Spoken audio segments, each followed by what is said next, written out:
Now it's another video for boxing. Now as you can see, it's about catchweight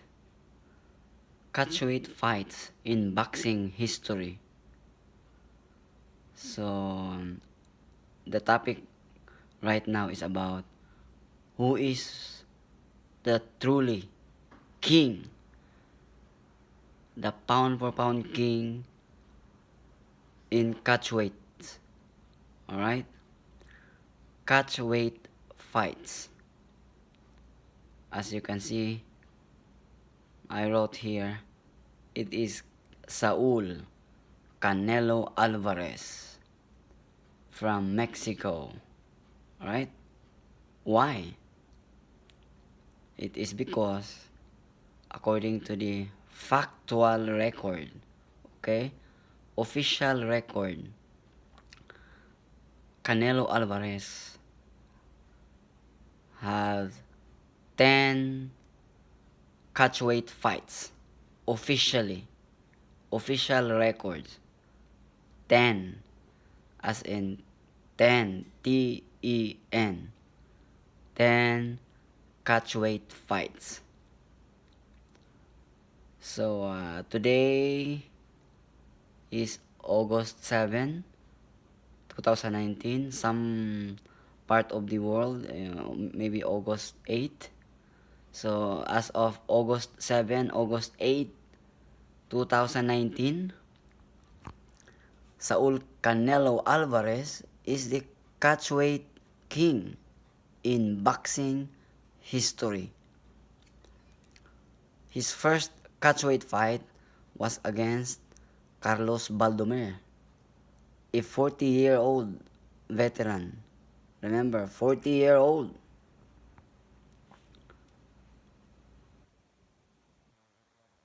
£151 catchweight. That was way back September 18, 2019. Second fight, Alvarez versus Matthew Hatton at 150 pounds catchweight, last March 5, 2011. His third catchweight fight against Lovemore Indo at 150 pounds, last December 4, 2010. Alright, let's use this one. And the next, fourth fight, catchweight fight, of course, against Floyd Mayweather Jr. at 152 pounds.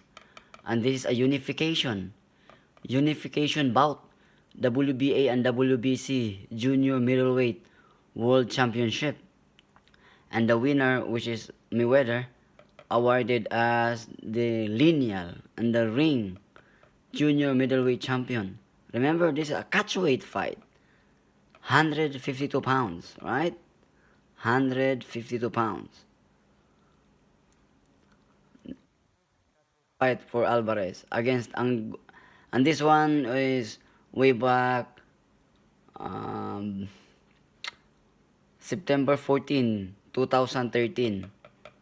His fight with Mayweather. This is a Mexican Independence Day. The next fight is Alvarez versus Angulo. Right? That was March 8, 2014. 155 pounds catchweight. Then Alvarez versus Lara at 150 pounds, 155 pounds catchweight again. That was July 12, 2014. Then of course, who can forget this big fight? A big fight like a Mayweather fight again. So Canelo Alvarez versus Miguel Cotto. This is for the lineal, alright? The lineal middleweight championship. Alright? The man who beat the man who beat the man. The champion at 160 pounds middleweight, but they are fighting at 155 pounds catchweight. Cotto and versus Canelo. Okay? This is for the WBC. And the ring, the lineal middleweight championship of the world. Okay? And of course, this was way back November 21, 2015. And Canelo versus Khan at 155 pounds catchweight again. That was way back May 7 of 2016. And then the number 9, see?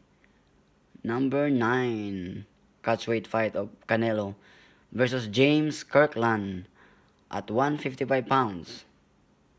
That was way back May 9 of 2015.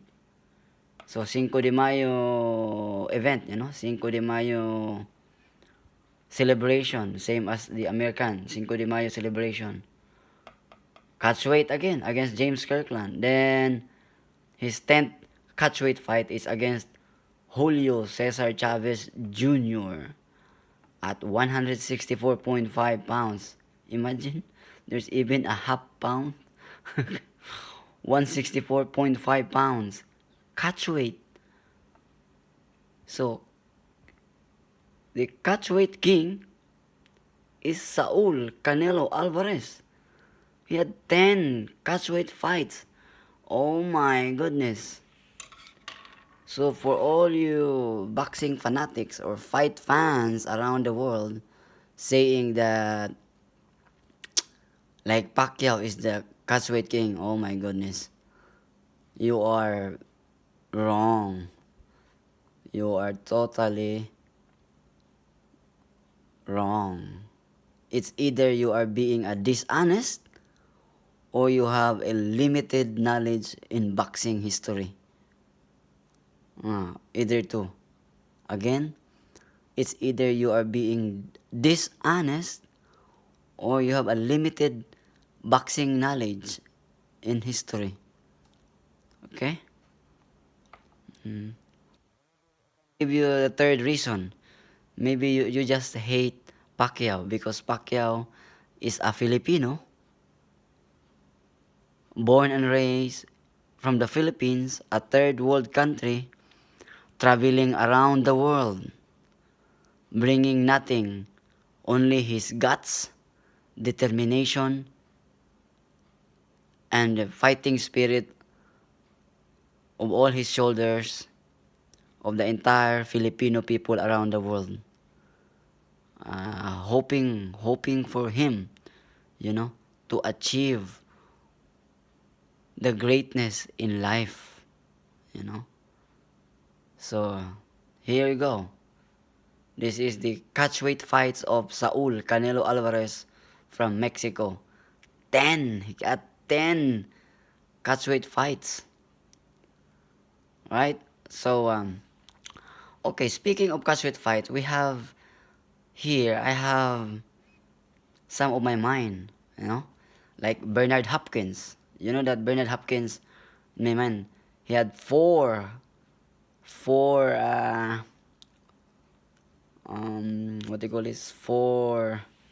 catchweight fights. His fight against Kelly Public at 170 pounds. That was October 18 of 2008. And then Bernard Hopkins versus Winky Wright at 170 pounds catchweight last July 21, 2007. What else? Bernard Hopkins versus De La Hoya. That was a catchweight of 156 pounds last September 18, 2004. And I think there's one more. Oh yeah. Bernard Hopkins versus John David Jackson at 156 catchweight, 156 pounds last April 19, 1997. Yeah. Of course, Oscar De La Hoya fought at catchweight too against Hopkins, which is 156 pounds. And then De La Hoya versus Steve Forbes. That was 150 catchweight last May 3 of 2008. Yeah. So, and Kelly Public has a catchweight fight too against Jermaine Taylor at 164. 164 pounds last January 16, 2008. Then Public versus Hopkins at 170 pounds catchweight October 18, 2008. You know? What else? Roy Jones, the great Roy Jones Jr. He had a catchweight fight too against Merke Sosa at 171 pounds catchweight last January 12, 1996. Then Roy Jones Jr. versus Felix Tito Trinidad. That was a catchweight fight, 170 pounds catchweight last January 19, 2008. And also, by the way, if you still remember way back, long time ago, the great Sugar Ray Leonard versus Danny Lalonde. Okay? They fought at a catchweight. And here's the worst thing, and I consider it a farce fight. You know why? Because they are fighting both titles, light heavyweight title and at the same time a newly created super middleweight criteria. So they are fighting for both titles. WBC light heavyweight, wherein Danny Lalonde was the champ, the defending champion, and also they created a newly super middleweight category, a newly created weight class, which is super middleweight. So, and it is for a vacant title, a newly weight class, and they are fighting for both. And the worst thing there, why? Because their catch weight is 167 pounds. Imagine, super middleweight is 168 pounds, right? 168 pounds, super middleweight. And the light heavyweight is 175. But their catch weight, their contracted weight, according to their contract, they should be weighing maximum of 167. 167 pounds. Oh my goodness. The great Sugar Ray Leonard versus Danny Lalonde.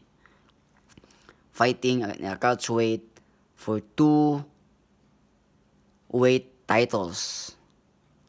Super middleweight title and light heavyweight title. Oh my goodness. That's a farce fight. Who else? Oh yeah, Cotto. Cotto fought many times catchweight. Aside from his Pacquiao fight, he fought Sergio Martinez. Miguel Cotto fighting Sergio Martinez, the lineal middleweight champion. It is the man who beat the man at middleweight. And middleweight, we know that it's 160 pounds, but the catch weight was 159. Oh my goodness. So the weight, maximum weight is 159 catch weight. Cotto versus Martinez. Alright, and then what else? Cotto versus Daniel Gill. Oh yeah. He fought at 157 pounds. Cotto versus Daniel Gill. 157 catch weight. Also, what else? I think. Yeah, the rematch of Cotto and Margarito. Oh my goodness. You know what's weight? The rematch is 153 pounds catch weight. 153. Cotto versus Margarito rematch. It's a catch weight. What else? Oh yeah. Cotto versus Canelo, of course. It's written here, right? Here. Cotto versus Canelo. That was a 155 pounds catch weight for the lineal middleweight.